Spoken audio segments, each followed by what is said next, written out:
नमस्कार। जय मां भगवती जगदम्बा। अंग्रेज ज्योतिष केंद्र में आपका स्वागत है। आइए ज्योतिष सीखें। अब तक हमने बात करी द्वादश भावों में सूर्य आदि ग्रह किस प्रकार का फल प्रदान करते हैं और पिछले वीडियो में हमने बात करी थी राहु ग्रह की। आज बात करेंगे केतु ग्रह की कि केतु किस प्रकार लग्न आदि द्वादश भावों में बैठकर फल प्रदान करते हैं। केतु का 12 भावों में क्या फल रहता है। तो जिनके लगन में केतु बैठ जाते हैं वह क्या फल प्रदान करते हैं। उस जातक को बंधु बांधव परेशान करते हैं और वह अपने बंधु बांधवों से परेशान रहता है। उनका मन सदैव अशांत रहता है तथा दुर्जनों से भयभीत रहते हैं।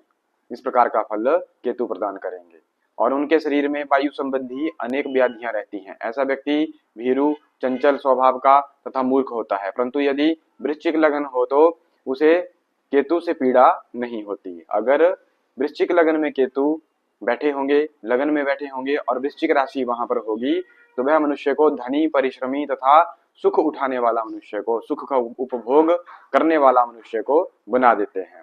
यदि दूसरे स्थान में केतु बैठते हैं तो मुख का रोगी, पिता का धन कठिनता से उसे प्राप्त होता है, उसका आदर अल्प होता है। परंतु यदि यह भाव मेष, मिथुन या मकर, मेष, मिथुन या कन्या राशि पर हो तो वह व्यक्ति अत्यंत सुखी होता है। अगर इन राशियों में केतु दूसरे भाव में बैठे हों, इनमें मेष, मिथुन और कन्या, इनमें अगर बैठे होंगे तो वह सुख प्रदान करेंगे और मनुष्य को सुखी कर देते हैं। तीसरे स्थान में जब केतु बैठते हैं तो वह शत्रुओं का नाश करने वाले, धन का भोग एवं ऐश्वर्य का भोग करने वाले और दिल में, उनके हृदय में अकारण ही चिंता बनी रहती है। इस प्रकार का फल तीसरे भाव में मनुष्य को प्रदान करते हैं। भूतों और प्रेतों का भक्त यह जातक बकवासी और चंचल स्वभाव का होता है। तीसरे स्थान में अगर केतु बैठते हैं तो वह इस प्रकार का फल मनुष्य को प्रदान करते हैं।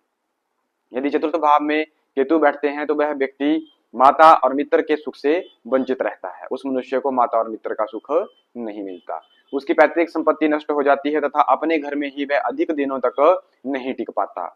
ऐसा चतुर्थ भाव में केतु के बैठने पर फल प्रदान करते हैं। यदि केतु उच्च हो तो यह बांधवों से सहायता पहुंचाने वाला होता है, अर्थात अगर केतु चतुर्थ भाव में बैठकर उच्च के हो जाएं तो उसके बंधु बांधव उनको सहायता अवश्य करते हैं। ऐसा व्यक्ति निरुत्साही तथा निरुद्यमी होता है। कोई भी उद्योग नहीं करने वाला, कोई भी उद्योग में सफल नहीं होने वाला मनुष्य होता है। चतुर्थ भाव में यह फल प्रदान करते हैं। पंचम भाव में जब केतु बैठते हैं तो उसके सके भाई ही उसे पीड़ा पहुंचाते हैं। वायु रोग से वह व्यथित रहता है तथा उल्टे सीधे कार्य करने पर उसे होने वाली हानि से पीड़ा उठाना पड़ती है। अर्थात अगर उल्टे सीधे कार्य मनुष्य करेगा तो उसे पीड़ा उठानी पड़ेगी। कम संतान वाला यह जातक परिश्रमी होता है और पराक्रमी होने पर भी दूसरों का दास बना रहता है। अर्थात मनुष्य के अंदर अत्यधिक पराक्रम होगा किंतु फिर भी वह दूसरों के अधीन ही कार्य करेगा। पंचम भाव का यह फल रहता है। षष्ठ भाव में जब केतु बैठते हैं तो वह मनुष्य मामा द्वारा मान हानि ग्रहण करता है, अर्थात उसके ननिहाल की तरफ से, मामा के पक्ष की तरफ से उसको मान की हानि होती है और चौपाइयों आदि के पालन में इसे सुख मिलता है। अर्थात चार पैर वाले पशुओं का अगर पालन पोषण करेंगे तो सुख प्रदान होगा, तो सुख मिलेगा। यह मन का संकीर्ण होता है, अर्थात मन में कुछ संकीर्णता रखता है। ऐसा जातक झगड़ालू, भूत प्रेत जनित रोगों से रोगी, सुखी और निरोगी एवं मितव्ययी होता है। इस प्रकार का फल षष्ठ भाव में केतु प्रदान करते हैं।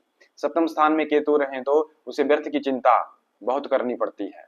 अल्प समय में ही उसका धन नष्ट हो जाता है, अर्थात अल्प समय में ही जो भी धन कमाएंगे वह थोड़े ही समय में नष्ट हो जाएगा।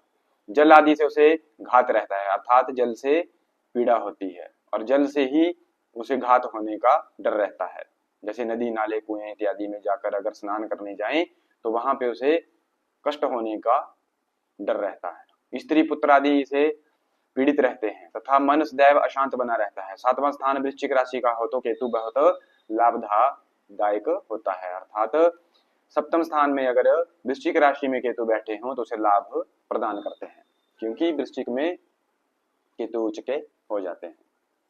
जिनके 8वें स्थान में केतु हो वह व्यक्ति बवासीर आदि रोगों से पीड़ित रहते हैं। वाहन आदि से गिरकर मृत्यु हो जाने का भय रहता है। धन की कमी रहती है। ऐसा नर दुष्ट बुद्धि, तेजहीन, स्त्रीद्वेषी एवं चालाक मनुष्य होता है।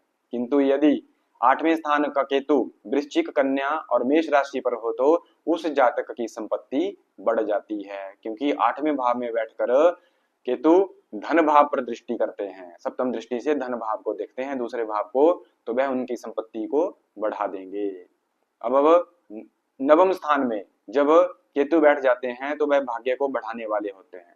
उनके दुख दूर हो जाते हैं। नीच कर्मरत पुरुषों से उनका धन बढ़ता है। उसे अपने भाइयों से सदैव भय बना रहता है।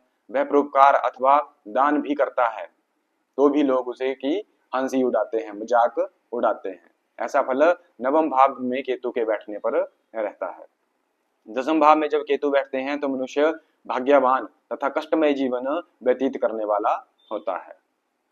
उसे पिता का सुख नहीं मिलता, कम मिलता है या नहीं मिलता। यदि नवमें स्थान पर कन्या या वृश्चिक राशि हो तो केतु शत्रुओं का नाश करने वाला होता है। 10वें भाव का तो फल रहता है, किंतु अगर नवम स्थान में कन्या और वृश्चिक राशि में केतु रहेंगे तो वह शत्रुओं का नाश कर देंगे।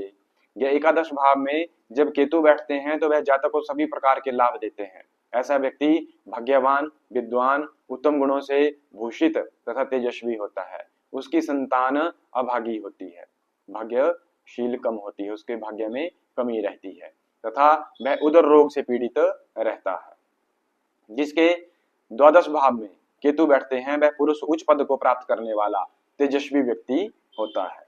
श्रेष्ठ कर्मों से उसका धन व्यय होता रहता है, अर्थात वह ऐसे अपने जीवन में श्रेष्ठ कर्म करता रहेगा जिनमें उसका धन व्यय होगा। मुकदमे आदि में शत्रुओं के विरुद्ध उसकी जीत हो जाती है। वह व्यक्ति गुप्तेंद्रिय तथा नेत्रों की पीड़ा से व्यथित रहता है।